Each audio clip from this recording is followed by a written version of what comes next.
The 23rd day of July 2024. You're very welcome back from the kitchen table. Seems to be very popular videos made from this table. I had to try and block the light behind, but sometimes we're not succeeding.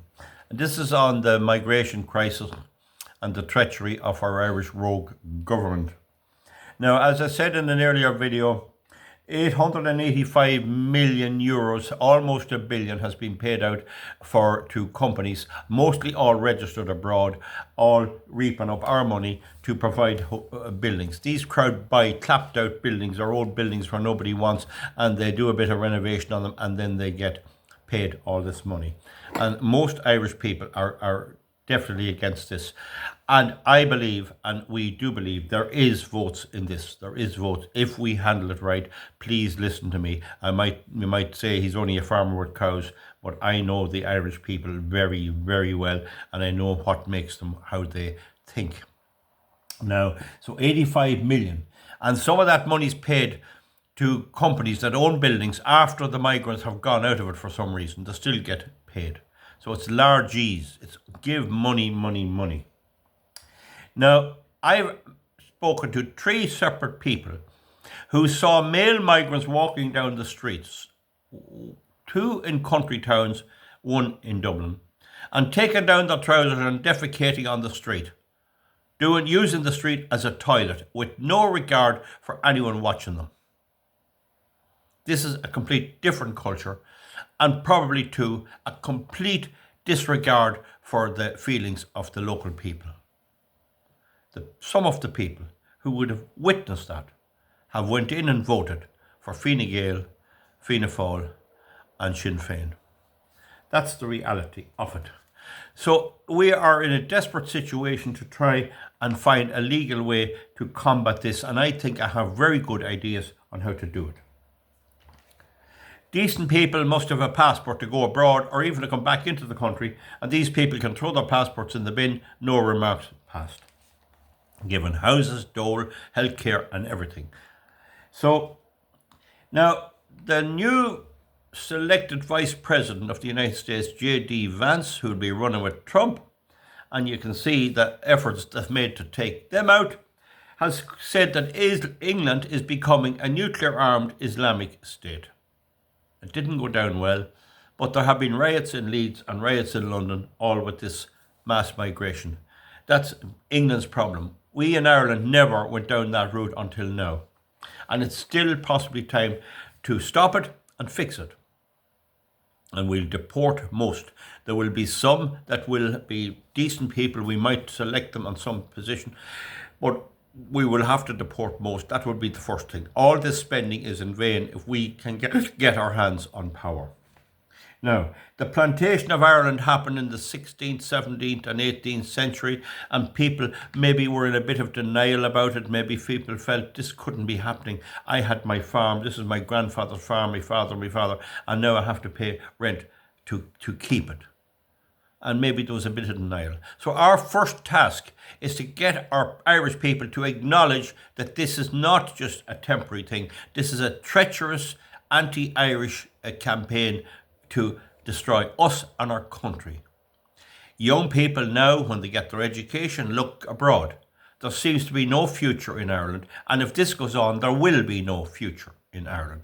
Why would you live here? Yesterday it rained the whole day long, whereas I could see over in Ohio at the Vance rally, lovely weather. Why would you stay? And that's what's going to happen. Our little country, Ireland, has been under attack for hundreds, if not thousands of years, and has survived. And yet, this is one it will not survive. So, right, we should have learned from the plantation, we didn't. Now, Helen McEntee is talking about Tuggery. The woman that's doing this, elected from a farming country of Nobber, County Meath, up the road from me, is calling about Tuggery. No doubt there'll be reactions. The idea that there should be a disciplined reaction to all of this, or that somebody has control of it, is not on. It's not on. You'll always get people who will go over the top and do illegal acts. So she has some cheek. Now, so what I'm trying to get across to people is that we'll have no more fake anti-migration candidates. It will not be possible to run if you're fake. We'll condition voters to ask them where they stand. Or are they going to stop it? As I understand the Irish Independent Party, it is not going to stop it. It just doesn't think it's a good idea. Well, that's no good. That puts them in the same bracket as Fianna Fáil. They have to point out where they stand. And I think they won't, because they know they're going to continue this forever. That's the simple thing. So we'll be working on that. No more fake transfers. We'll also be working on trying to get people who don't normally vote for various reasons to assist them and figure out ways to get them to come and vote for our candidates in the next general election. There'll be the setting up of commons. And I'm in a situation personally where I cut my bit of hay, or not much, but a grand little bit last Thursday, and it's gone. I'll be wrapping it up for silage. So I have to have another wee bit. I'll have to start again. So it's all a struggle. It's all a struggle. And then the fact that I didn't get it meant I couldn't put cattle in. And I had to feed cattle with a bale of silage because I couldn't let me cattle up where the hay was. That land would have been cleared and ready for grazing.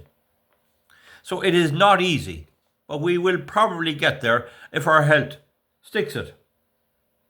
Now, I propose we'll have to have a special police force. There'll be an advertisement put out in the Guards, and they'll be interviewed, and anyone maybe who wants to join the Guards or get a brief training for this special purpose.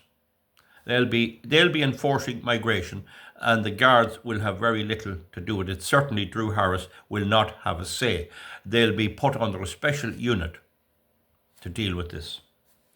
And that'll be the deportations and all, and document these people and everything. Remember Paddy McDonnell of Sinn Féin, who lost a seat in the last election over this, and Clifford Kelly, the local Fianna Fáil councillor, told us at the meeting in Kingswood that Cavan County Council would give no information.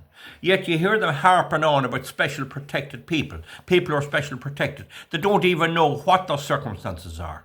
Some of them coming from Mauritius. They are just trying to transplant us. There's no sorting, no assessment whatsoever on who's coming here. RTE used to do the papers on a Sunday morning. That's gone. That's gone as well. So you can see that as we get the media on the run, and we have them slightly on the run, they are bowing out. They'll not fight us. They won't meet us. I know it's the same with my experience about the energy and the windmills. They won't meet me, because I have it well assessed, and so have many more. So that's the best we can do. The other thing, and I did quote Patrick Quinlan of the National Party in Dublin at the protest, which was attended by hundreds and hundreds of people. Like, he does try to reassure people not to get too annoyed. This will affect people's blood pressure, their health, their decision making, and everything else. This is the replantation of Ireland, and it's going to take its toll as people see it happening. And then it'll take its toll as the effects become apparent. This calls for tough people. We may have a tough man, 2 tough men in the White House by January of next year. We may have. And that's a start. And that is where we have to try and condition people. It's hard to believe that in County Cavan they voted for Arthur Griffith in 1918, and in Cork they voted for Michael Collins. And yet they come along and top the poll with Fine Gael, with Fine Gael, the most pro-migration, anti-Irish party you could get, out to destroy us. How this came about is unbelievable, but that's another day. Folks, I think I've made it clear to you everything, what we're doing, what I'm trying to do. I hate having to do this. There's so many other great things I could be doing in my life, but this is Ireland calling us to do something. I have information that there are professional people, like nurses, and professional people sleeping in cars and living at home with their parents because of the upset to the economy of this. This will drive out the Irish, and that is what our government wants, to drive the good, solid Irish out. How can there be such an evil scheme? But that's it. I've identified for you. Comment here under. Make your comment in plain English, please. Don't give sound bites, and let's see what you think. But the problem is, I'm not trying to convince my regular viewers. I'm trying to convince those who are tempted to take a pencil and go down and vote Fianna Fáil, Fine Gael, and Sinn Féin, and people before puberty. I think a lot of folks are beginning to see that that was not a protest against the government. I mean, I deal with the Department of Agriculture and I deal with other departments. I get my passport when it needs. Our state was going all right. It wasn't too badly run. It wasn't too badly run, but it's now under severe attack. And so it is badly run now. And so we have to put up an alternative. I think we will get TDs in the next election. I think we'll probably finish the Greens for good. And I think we'll damage some of them. Even if Fine Gael does well, based on the last election, they still won't come anywhere near what they need. You could see Fianna Fáil decimated. And you could see Sinn Féin decimated. So that's where we'll be slipping in there. We'll be slipping in with our TDs. And there are many great people thinking of running. The other thing, folks, before I go, I can't emphasize this enough. In your private life, you have to try and identify people who don't vote. But also, we have to get this point over about the transferable vote. We have to let people understand that you vote for your candidate in the National Party, the Irish Freedom Party, or other good independent party, and then you must transfer to the National Party, to the Irish Freedom Party, or whatever you do, or to the good independents. And I'll be doing videos because I think when the election comes up, I'll stop all other videos and just concentrate on winning the election, and we'll be educating people on that. I have up to 30,000 views for some of my videos, and it's very important for me that I use this wisely and that I don't make too many videos but make ones that will resonate with the people and achieve our purpose. You always work towards your goal, what your goal is. Folks, that's the best there now. It's only 12 minutes. People going, people leaving, our young people leaving, and leaving us with a dose of people that we never heard of, had no input into this country or anything else, and whose criteria for entering our country, living here and getting houses here, is to throw your passport in the bin when you get to the airport. I can tell you that can be fixed, and I have ways to fix it. I'm a tough, hard person, and I will fix it, and we will advise others on how to fix this. We're not taking this under any circumstances. Give me a thumbs up or a thumbs down, and comment wisely and sensibly underneath. Thank you.